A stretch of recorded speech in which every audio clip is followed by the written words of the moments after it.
Good morning, Joel. How are you doing today? Good. All good here. Thank you. Well, that's awesome, dude. Hey, speaking of awesome, I got to tell you, you are going to be on the walls of so many young adults and children because everybody loves insects, and you have taken that road. That is sweet. I wish everybody loved insects. We're trying to get more people to care about them for sure, though. Well, I appreciate you having me on. I read that you do have that passion to save them, and I can relate with you because when it comes to the Terminex, man, I tell them, keep your hands off my spiders. Do not touch my spiders whatsoever. That's right. Well, yeah, I don't know how they discern between spiders and everything else, but it's really pretty critical that we start paying attention to everything, and insects especially, What was it like to put this journey together? Because, I mean, for these insects to be in one place and you captured that image, I can't even catch a firefly, Joel. Well, I mean, what we did is we would look at the insects that would fly into my porch lights, catch them up in a mason jar or an empty, cleaned-out peanut butter jar with holes in the lid like you would at summer camp as a kid, or set up sheets with powerful lights on them to draw them in at night, grab them up, put them in a little containment tent or a shooting tent, photograph them for a few minutes, and then release them back into the night sky right where they came from.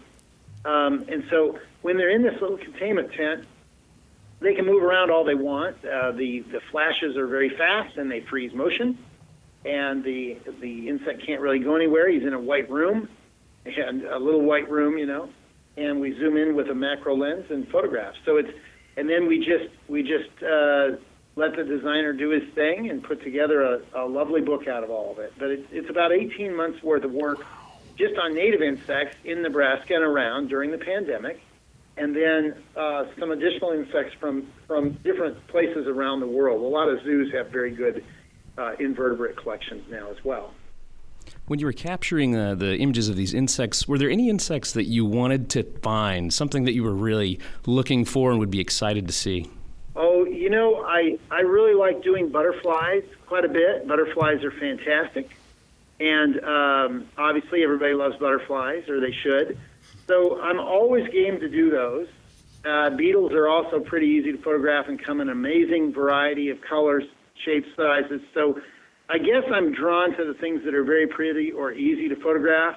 Wasps are not. They're often very beautiful, more colorful than I ever imagined, but they're a little trickier because they don't stop moving. Ants are the same way. So, yeah, I guess I'm drawn to the big, slow-moving, colorful things. These images they're really beautiful. I'm curious, were there any things you didn't want to see? No, we photograph anything that we can, anything that's, a grain of rice or bigger size-wise. So we are working on, anything that I can. We went to our family cabin in Minnesota last week, and I found a beetle that had hatched out of a log at our cabin, and I photographed it too, So, we welcome all of them, whether they are a little startling to look at, or they're very comforting, beautiful, big, small. We love them all. That's what we have to do for the photo arc. We're trying to just show what biodiversity looks like at this point in time on planet Earth. I've sat with my wife several times looking through this book because she's a retired school teacher, and the one thing that we both agree on is that we're hoping that this book kind of inspires people to quit wanting to squish or exterminate these bugs. Yeah, I mean, it's a long way to go to convince people that insects are very beneficial, but they are. They're tremendously helpful to us in terms of providing the fruits and vegetables that we eat and cleaning up the planet, keeping our planet healthy. So it's a generational change, though. Big ideas take about a generation to get across. Oh, wow. And so we'll get there eventually, but it's just going to take shows like this, discussions like this, books like this, to try to move the needle a little bit and to get people to see insects in a whole new light. And we hope that's what this book accomplishes. In your studies over the past 18 months, did you notice if insects have egos? Because I know that a honeybee has got to have an ego. I got a job to do, and don't get in my way. Well, I don't know about egos, but they certainly are driven. Ants especially are so social and communal and and they sacrifice their lives all the time for the good of the hive. Well, for the good of their nest. But bees do the same thing. A lot of insects that are social, they really are. They have one-track minds. They really they work for the benefit of each other. There's a lot to learn from insects, I guess, if you look at it that way, isn't there? Yeah. Living down here in the South with hurricanes and tropical storms, I got to tell you, Joel, I look forward to that because that means new bugs are on the way. Yeah. Well, I'm glad that you like them, and I wish that everybody would realize that they don't have to love them, but they should respect them because they really do keep life on Earth going. We cannot live without them, and it's really time that people start thinking about, well, maybe I'll quit using pesticides and herbicides on my lawn. Maybe I'll plant more native plants. Maybe I love birds and realize finally that insects are what feed chicks. Birds feed insects to their babies to grow them, to raise them. Plus, so there's lots of different things we can learn from insects, but the first step is in meeting them, and hopefully this book has enough variety to catch everybody's interest and get them to think, oh, you know what, these are pretty cool. Maybe I should think of them as something other than things that I squish or poison. You bring up the subject of birds and insects. A lot of people don't realize that the robin, if they don't ant, then they're going to have all those little mites all over them. They need ants to be a part of their life. Oh, is that right? I did not know that. Yeah, there's a lot of symbiotic things. Yeah, that's the reason why they're always rolling around in the dirt is because if they see an anthill, those robins are going down there. They need those ants.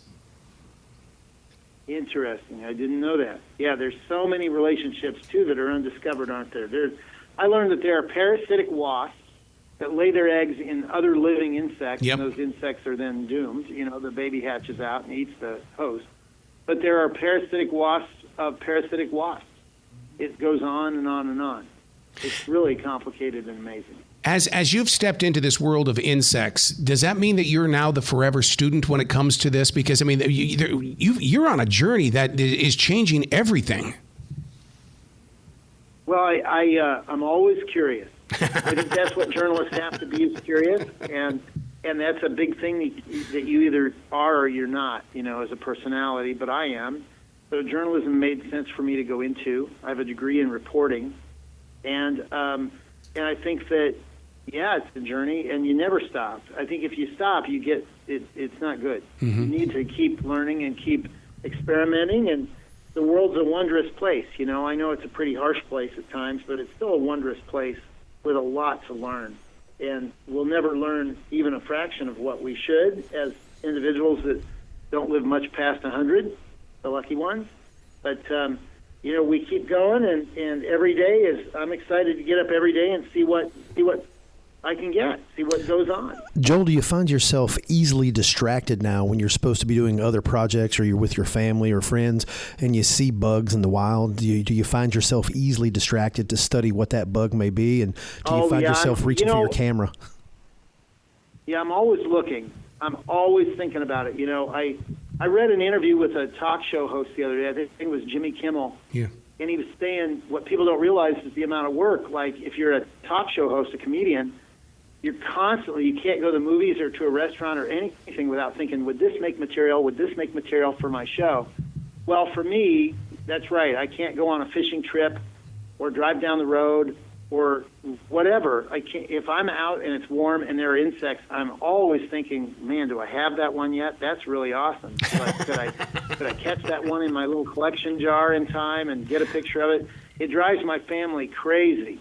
It just really, but, they're amazing, and if the choice is to delay the family a little bit to catch something up, to photograph it, well, a lot of times I'll do that. What's amazing about your books, Joel, even with the animal arcs, is the fact that it's almost like you're speaking to the future reader in the way that, sure, we're enjoying it right now, but 10, 15, 25 years from now, they're going to be picking up these books because they're brand new to them. They're going to cherish them just as much as we are. Well, I hope so. That's kind of you. I mean, I hope so. We hope the photo arc outlives all of us. It's a really good record of what life on Earth looked like at this point in time across mammals and birds and reptiles and amphibians and fish and invertebrates. So we're really hopeful that it doesn't just become the world's largest obituary, that people will realize that these other animals were critical to our own survival. They make our world a better place, more enriched. Wow. And they're all works of art that need to be, be shepherded and stewarded. Yeah. So we hope that's where I'm coming from, and hopefully other people will agree. You got to come back to this show anytime in the future. The door is always going to be open for you, Joel. Thank you so much. I really appreciate it. Thanks for your enthusiasm, especially when it comes to insects. Well, you be brilliant today, okay? Okay.